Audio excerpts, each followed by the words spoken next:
Boa noite, meus irmãos. Que o Senhor, por meio da sua graça, continue sustentando e fortalecendo a vida dos irmãos. Muito bom estar nesse momento utilizando esse recurso para transmitir a palavra do Senhor a cada um dos irmãos.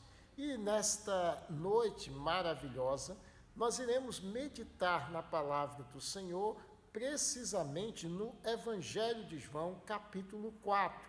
O Evangelho de João, capítulo 4, do versículo 1 ao versículo de número 30 e do versículo 39 ao 42.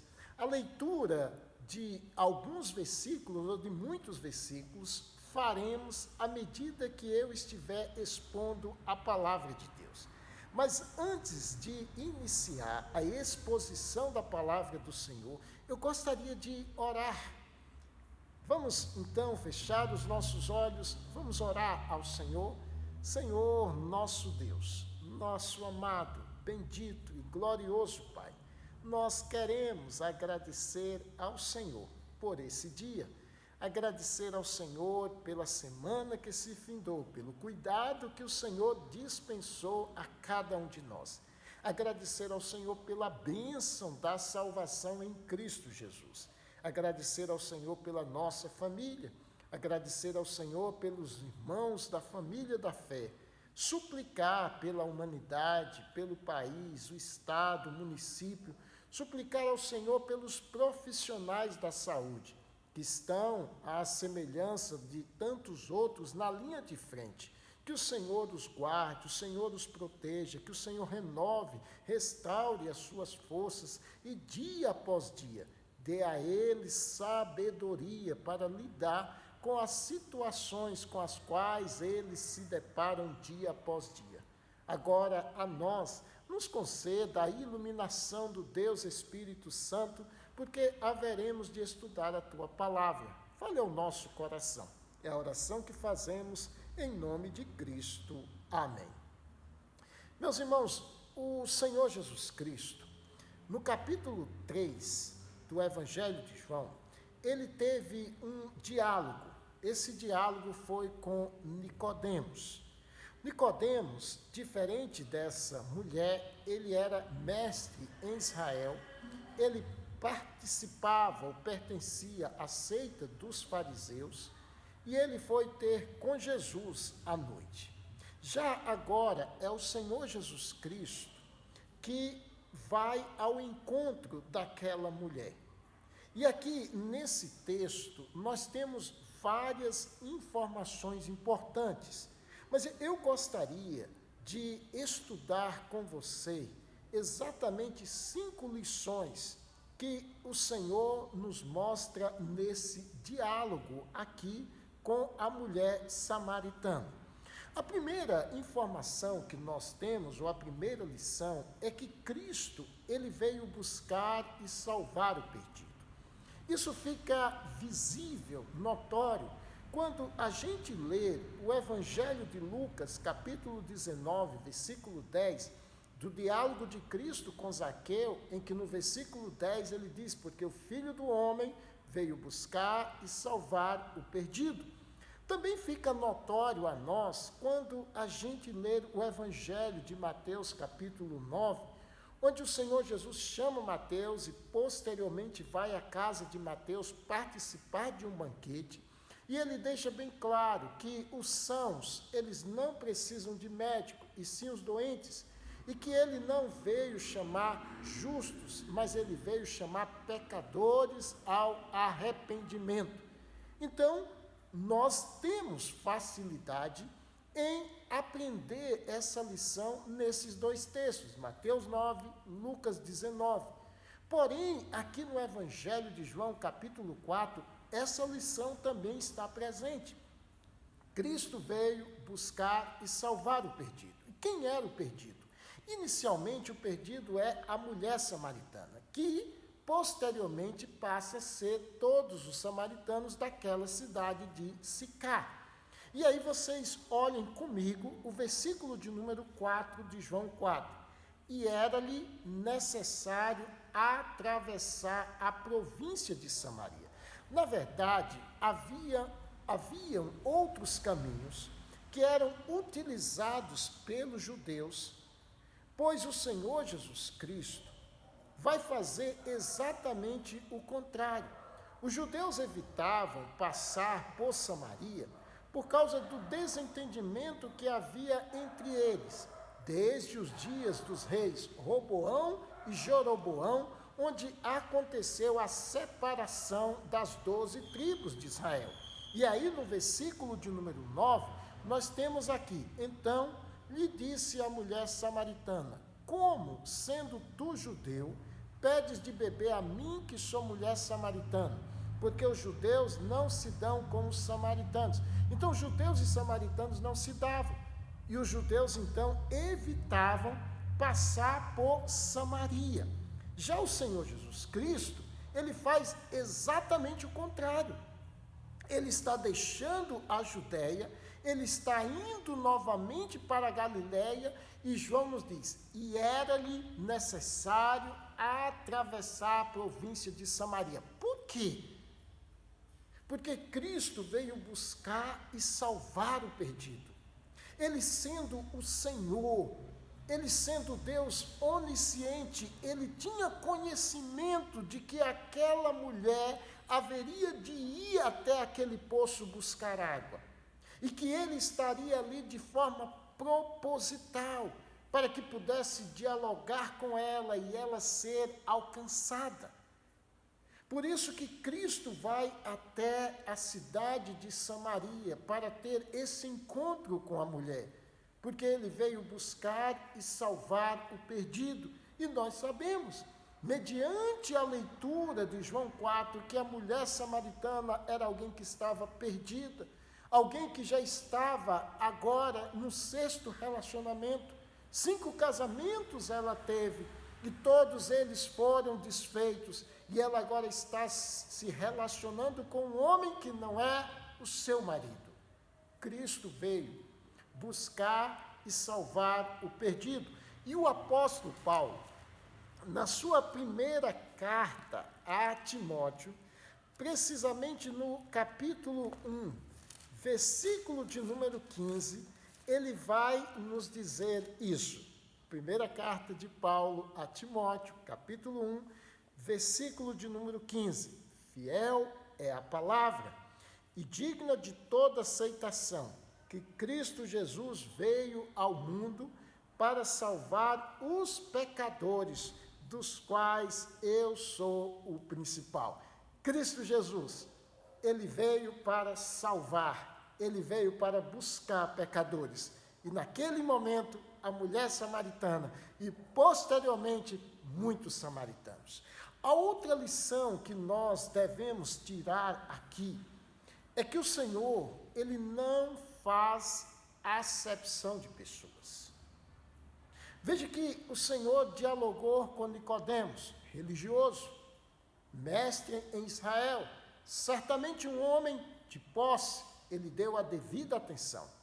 O Senhor agora vai dialogar com a mulher samaritana, alguém desprovida de tanto conhecimento como Nicodemos era, alguém que não era bem visto na sociedade como Nicodemos era, alguém que certamente não tinha a mesma quantidade de recursos financeiros que Nicodemos possuía. Mas o Senhor, ele não faz acepção de pessoas. E veja aqui que nós acabamos de ler, alguns instantes atrás, o versículo de número 9, em que judeus e samaritanos não se davam. Mas não somente judeus e samaritanos. Veja que a mulher samaritana vai dizer a Cristo isso. Versículo 9.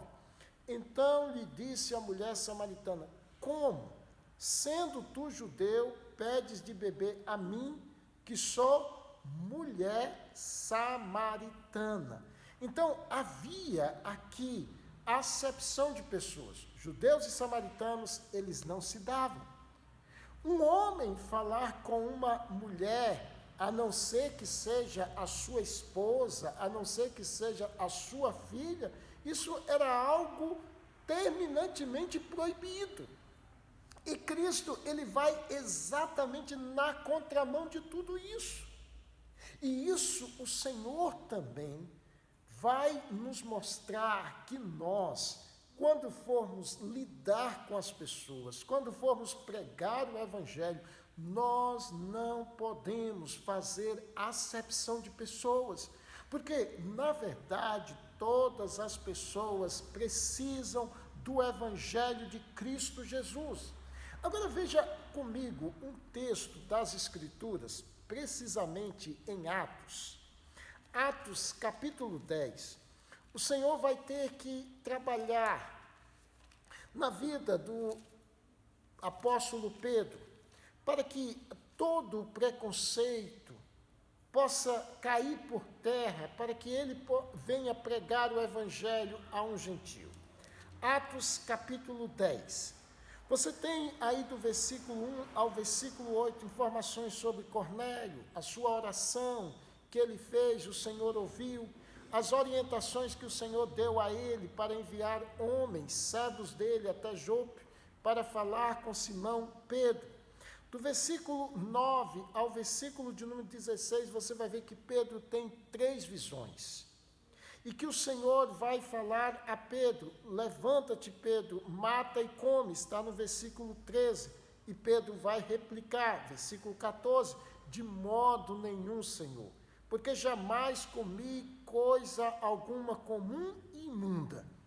Os enviados de Cornélio chegam até Jope, encontram-se com Pedro, Pedro vai com eles.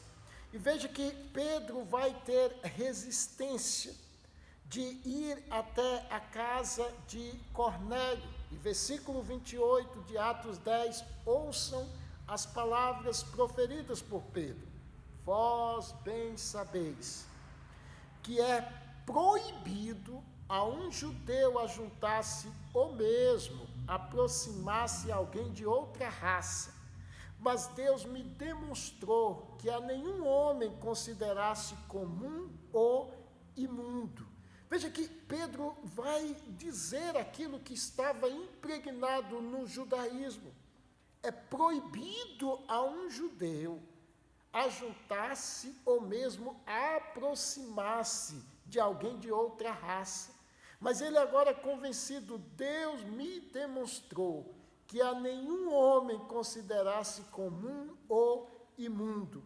E aí você pode ver agora Pedro declarando isso, versículo 34, reconheço por verdade que Deus não faz acepção de pessoas. Ou seja, Deus não faz acepção de pessoas. Por quê? Versículo 35, pelo contrário, em qualquer nação, aquele que o teme e faz o que é justo lhe é aceitável. Meus irmãos, voltando para João capítulo 4, o Senhor Jesus Cristo nos apresenta, através da sua vida, essa lição imprescindível para nós. Deus não faz acepção de pessoas. E nós que temos como propósito sermos semelhantes ao Senhor Jesus Cristo, a imitar o Senhor Jesus Cristo em tudo que fazemos, nós também não podemos fazer acepção de pessoas. Não podemos julgar uma pessoa por causa da sua cultura, não podemos julgar a pessoa por causa da sua formação acadêmica, não podemos julgar ou desprezar alguém por causa da sua posição social. Nós devemos aceitar as pessoas. Por quê? Porque Deus não faz acepção de pessoas e todos os descendentes de Adão e Eva foram criados à imagem e semelhança de Deus.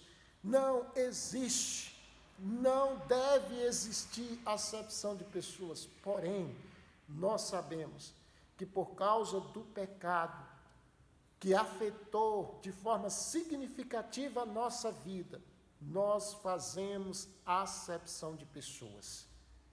E o Senhor Jesus mostra aos discípulos, aquela mulher e a nós, que não podemos fazer acepção de pessoas, porque Deus não faz acepção de pessoas. A outra lição que nós podemos extrair aqui é que o Senhor Jesus Cristo, nesse momento, ele vai oferecer à mulher a água viva. Ele está cansado, nos diz o versículo de número 6, ele está ali assentado, cansado da viagem, junto à fonte por volta da hora sexta, ele está ali cansado, final da tarde. Com certeza João aqui traz exatamente o horário utilizado pelos romanos, que começavam a contar as horas a partir do meio-dia. Então a sexta hora, ou a hora sexta, é o que nós chamamos hoje de às 18 horas. Está ali o Senhor Jesus cansado, e foi aquela mulher tirar água. E o Senhor Jesus vai se dirigir à mulher, pedindo a ela água. Final do versículo 7, dar-me de beber. A mulher vai colocar aquilo que existia naqueles dias, o preconceito, a inimizade que havia entre judeus e samaritanos, entre homem e mulher. E Cristo vai replicar, versículo 10, se conheceras o dom de Deus, e quem é o que te pede dar-me de beber, tu lhe pedirias, e ele te daria água viva. Ela vai responder: Senhor, tu não tens com que atirar, e o poço é fundo. Onde, pois, tens a água viva? És tu, porventura, maior do que Jacó, o nosso pai, que nos deu o poço, do qual ele mesmo bebeu, e bem assim seus filhos e seu gado? Ela não entendeu. Jesus não estava falando daquela água, Jesus estava falando de si. E ela não havia compreendido, e ela vai comparar Jacó a Cristo na visão dela. E na visão dos samaritanos, Jacó era alguém superior aos demais homens, porque foi exatamente Jacó, o homem utilizado por Deus para abrir aquele poço. E Cristo vai afirmar, versículo 13, quem beber desta água tornará a ter sede. De fato, nós tomamos água e constantemente temos sede. Aquele, porém, que beber da água que eu lhe der, nunca mais terá sede. Pelo contrário, a água que eu lhe der será nele uma fonte a jorrar para a vida eterna. Ele está falando da água da vida, e ele mesmo é a água viva. E quando você lê Isaías capítulo 55, que nós vamos fazer isso, você vai ver exatamente Isaías falando sobre essa água viva, essa oferta de Deus. E veja aqui Isaías 55, todos vós os que tendes sede, vinde às águas, e vós os que não tendes dinheiro, vinde comprar e comer, sim, vinde comprar sem dinheiro e sem preço, vinho e leite. A água oferecida, a água viva. E agora a mulher vai dizer: Senhor, dá-me dessa água, para que eu não mais tenha sede, nem precise vir aqui buscá-la. Ela não compreendeu. E Cristo continuará. Disse-lhe Jesus: vai, chama teu marido e vem cá. Meus irmãos, Cristo oferece a água viva, mas Cristo não a concede a ninguém que não reconhece o seu pecado, que não confessa o seu pecado. Exatamente nesse momento em que Cristo lhe ofereceu a água viva, aquela mulher vai confessar o seu pecado. Quando Cristo percebeu que havia nela o interesse em relação à água, apesar dela não compreender que Cristo falava da água viva, que era Ele, ela entendia que Cristo falava daquela água que ela tirava normalmente, diariamente, daquele poço feito por Jacó. E nesse momento Cristo vai dizer a ela, versículo 16, vai, chama teu marido e vem cá. Cristo é onisciente. Cristo tem conhecimento de todas as coisas. E mesmo Cristo, sabendo dos pecados que envolviam aquela mulher, Cristo lhe oferece a água viva, mas Cristo quer a confissão de pecados. E aquela mulher confessará do seu pecado, quando no versículo 17 ela diz: não tenho marido. Ela não ocultou de Cristo. Pelo contrário, ela confessou a Cristo o pecado.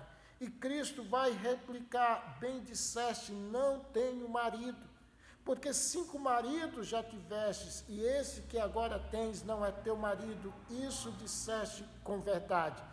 Quando ela ouve isso, em que ela confessa o seu pecado, e Cristo traz isso de forma pormenorizada, ela então reconhece que Cristo é profeta. Versículo 19, Senhor, disse-lhe a mulher: vejo que tu és profeta. Porque os profetas na antiga aliança, eles recebiam de Deus a revelação dos pecados cometidos pelas pessoas. Por exemplo, você tem o profeta Natã, que naqueles dias em que Davi reinava, Deus revelou a Natã os pecados cometidos por Davi, o que levou Natã a ir ter com Davi conforme ordem de Deus, e ele sabia exatamente o que Davi tinha realizado. E agora essa mulher, ao ouvir de Cristo aquilo que passou e que passa na sua vida, ela admite que Cristo é profeta. Mas veja, há uma lição aqui. Cristo ofereceu a água viva. Você que já é crente no Senhor Jesus Cristo, você também é chamado a oferecer a todos aqueles que estão sedentos, a todos aqueles que estão perdidos, a água viva, a oferecer o Senhor Jesus Cristo. Sim, você tem que falar a eles que eles precisam de Cristo, e que eles não encontrarão nada que possa satisfazer os desejos do coração deles, a não ser que eles sejam alcançados por Cristo. Por isso que eles vivem desesperadamente em busca de tantas coisas para que venham satisfazer os seus desejos, satisfazer o seu coração insaciável. E eles não conseguirão, a não ser que eles recebam e tenham Cristo como Senhor e Salvador.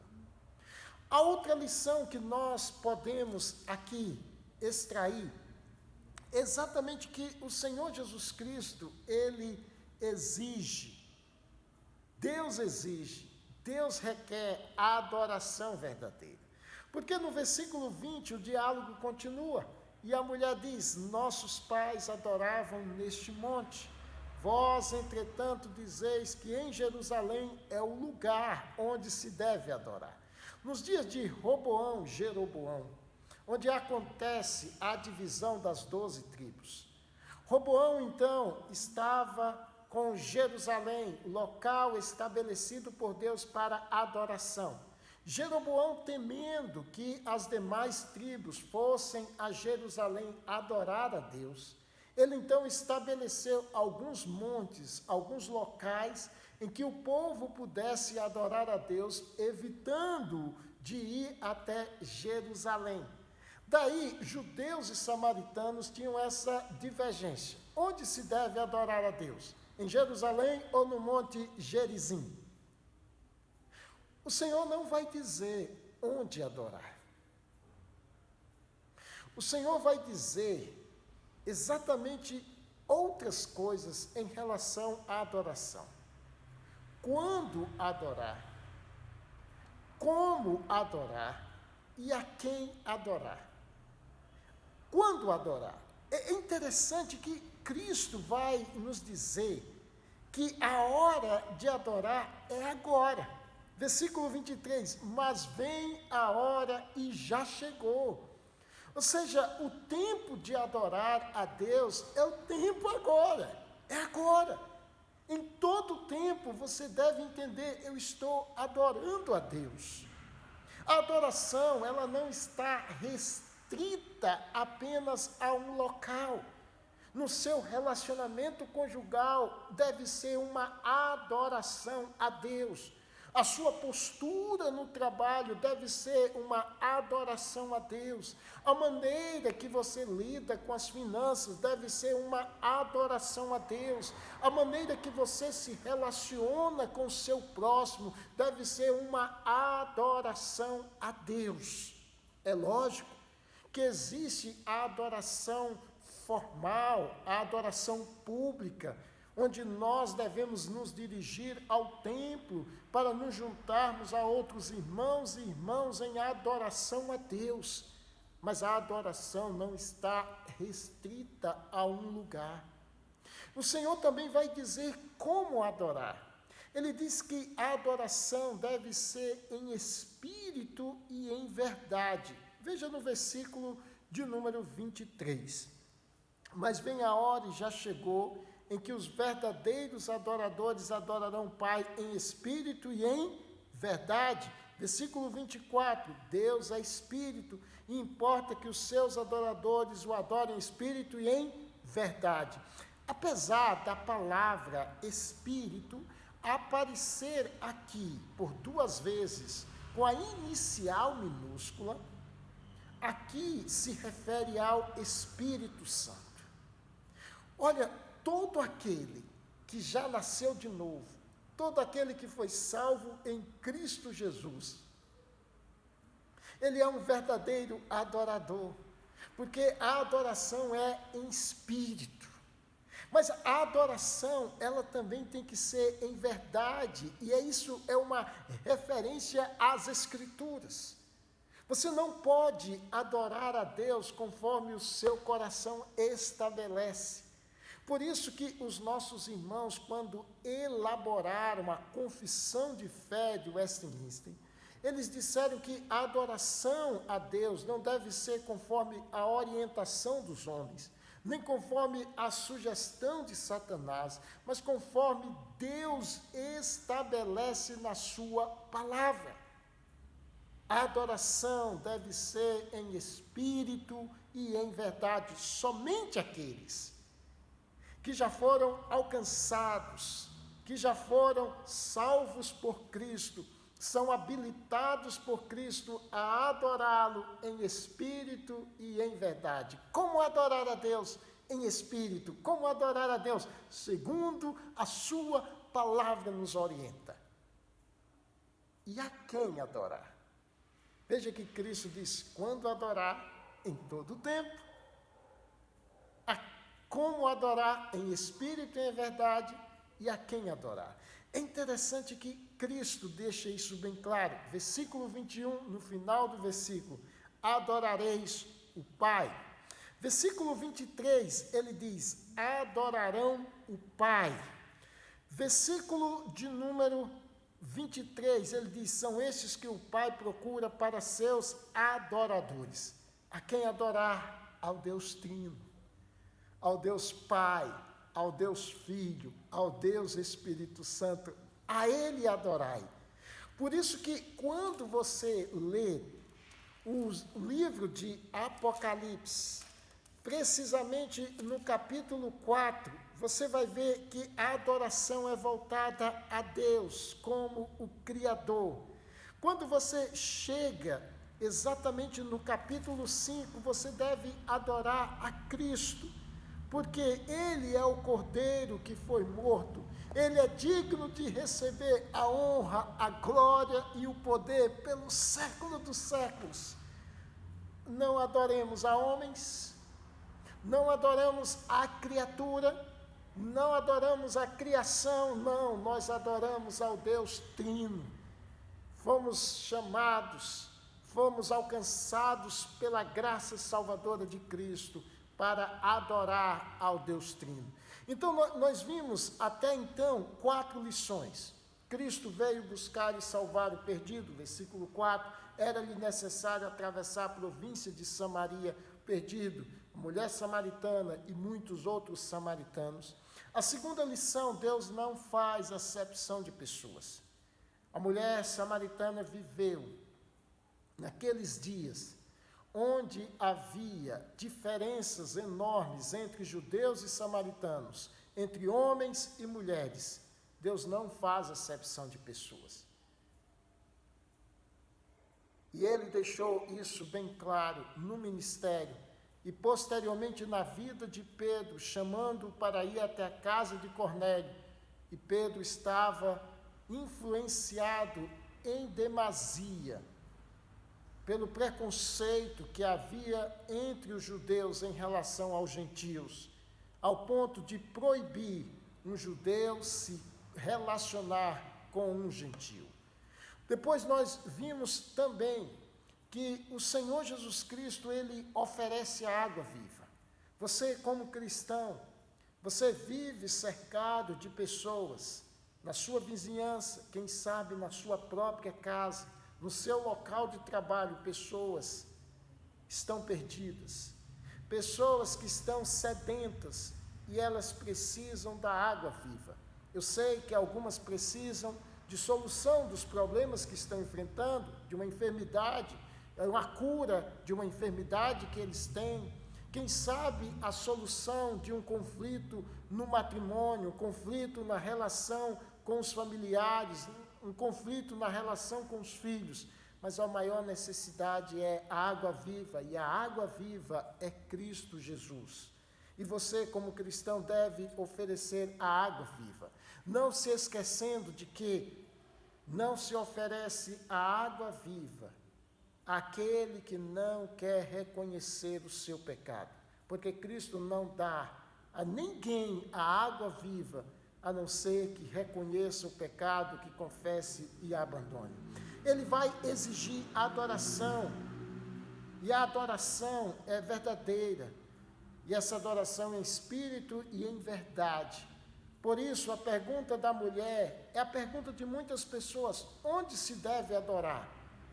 O Senhor não nos diz onde, mas o Senhor nos diz quando, agora. Como? Em espírito e em verdade. A quem? Ao Deus Trino. Mas nós também agora vamos para a outra lição, e essa é a última lição, é que todo aquele que é convertido, ele se sente estimulado a testemunhar. Essa mulher, ela é convertida, e ela é agora desafiada a testemunhar. Nos diz que ela pergunta a Cristo se Cristo é profeta, e Cristo vai responder a ela acerca da adoração. E no versículo de número 25, ela diz: eu sei, respondeu a mulher, que há de vir o Messias, chamado Cristo. Quando ele vier, nos anunciará todas as coisas.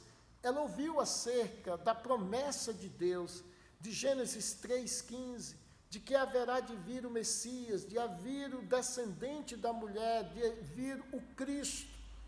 E Cristo vai se revelar à mulher, algo que ele não fez a ninguém antes. Ele vai se revelar à mulher como o Messias, como o Cristo que havia de vir, como descendente da mulher, quando ele diz no versículo 26, eu o sou, eu que falo contigo.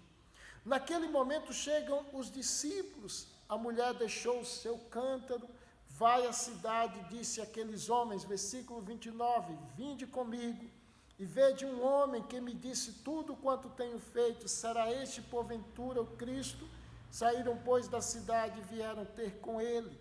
Versículo 39, muitos samaritanos daquela cidade creram nele, em virtude do testemunho da mulher que anunciara, ele me disse tudo quanto tenho feito. Meus irmãos, ocorre a conversão dessa mulher.